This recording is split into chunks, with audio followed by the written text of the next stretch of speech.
Hello and welcome to Familiar Faces. In the world of animation, sometimes the briefest appearances can leave the biggest impacts, and today's character embodies that perfectly.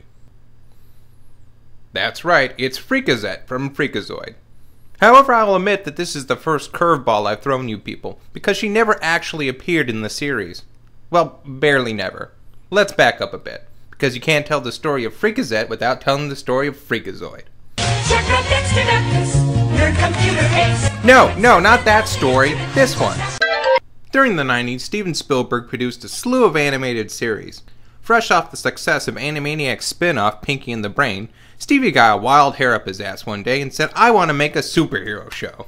A not too familiar genre for the director, unless you count the Indiana Jones series. I'm not talking about the whip or anything. I'm talking about his little-known ability to turn any metal box into a bomb-proof mini-shelter. So enter Bruce Timm. He's got two first names. If you don't know, Bruce Timm was the lead character designer for the Batman series of the 90s, and went on to produce a number of DC-related shows, leading to what fans lovingly call the Timmiverse. While working with legend in his own right, writer Paul Dini, Bruce came up with the first incarnation of Freakazoid, which in all honesty was a male version of Livewire with Superman proportions. But by the time Bruce had designed a whole cast, Spielberg decided he wanted to change the focus of the series. Bum bum bum. Rather than the action nor Bruce Timm was known for, he wanted Freakazoid to draw on the comedy similar to his previous shows, like Animaniacs. After about a month or two of working on the show with Steven, I just felt like I should probably just back away from it, because I didn't think I was going to be able to deliver the kind of show that Steven would be pleased with. What a whiny boy. Years later, when we went back to doing more Batman episodes, the Creeper was in the same kind of vein as our original Freakazoid concept. That's a little bit more like what our original intention of the Freakazoid was going to be, and that's exactly what he would have sounded like. Honey, you're boring us again, sweetie. Oh, sorry. So the series was eventually handed off to Tom Ruegger and his team, who had previously made Tiny Toons and Animaniacs. They basically had to take Timm's designs, reconstruct the direction of the series, write the stories, find the voice actors, and start animation in less than 8 months. And speaking of voice actors, they got story editor Paul Rugg to do the voice of Freakazoid. So we ran into Tom's office, and Tom's in the middle of writing this pilot, and we go, "Tom, we think we've figured out this whole thing about how he becomes Freakazoid. It's the clicker." Huh? Oh, come on, people, Paul Rugg. No? How about this?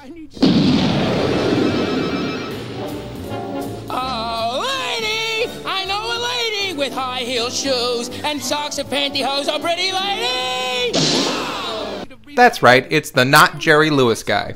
We are so dead. For those who don't know the story of Freakazoid, a young geek named Dexter Douglas received a computer chip as his Christmas gift. But if a special code were ever typed into the computer and then deleted, a flaw in the chip would open up a rip in the fabric of space, pulling the user into the internet and endowing him with incredible powers. But with all that power came extreme unpredictability. But enough about Windows Vista. Let's get back to Freakazoid. You're not so real. But when you think about Freakazoid, you just don't mean Freakazoid. You think of an entire cast of the funniest characters in animation. To be honest, there were so many characters I considered featuring. Like Sergeant Mike Cosgrove, voiced by Ed Asner. He's a gruff but lovable cop and best friend to Freakazoid. Hey, Freakazoid, wanna go out for a mint? You wanna go to the Honey Harvest Festival in Acton? You wanna go out for a snow cone? You wanna get a couple Asian hookers? Do I? Let me do the siren! Or Dr. Jaime, who despite being seen only a few times, left a real impression on me as Freakazoid's closest scientific hand. It is my business to know monsters, my friend. They attack here almost every day. Professor Heine, a monster is attacking! Zoom in! It's a big, ugly one. Ready, aim, fire! I thought you researched them. No, they're monsters. What's to research? We zap 'em. Or even Cave Guy, who probably has the best theme of any character on the show.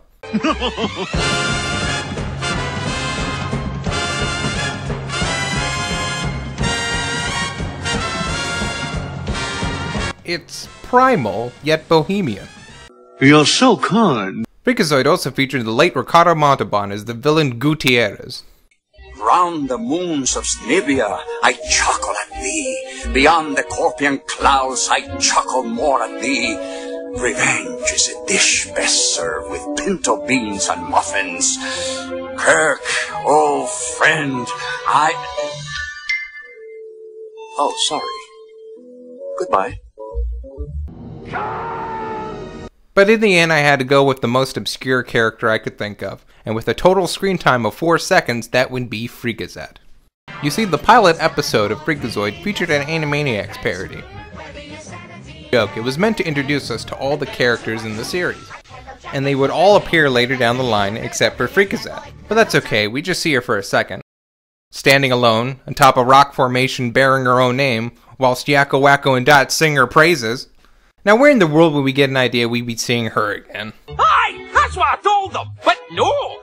Basically, she's the product of Freakazoid's second creative team attempting to reverse engineer a superhero mythos in a matter of months. And now you know the rest of the backstory.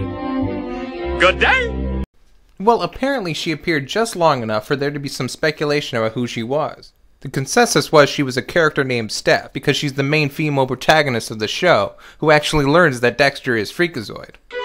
You're Dexter Douglas? Dexter Creepy Douglas is Freakazoid? This has been a real ego boost. Also because they're both blondes. But wait a second, Dexter's hair is brown, but when he turns into Freakazoid, his hair is black. You know what would have been cool? And just go with me on this one here? If Freakezette was Dexter's mom.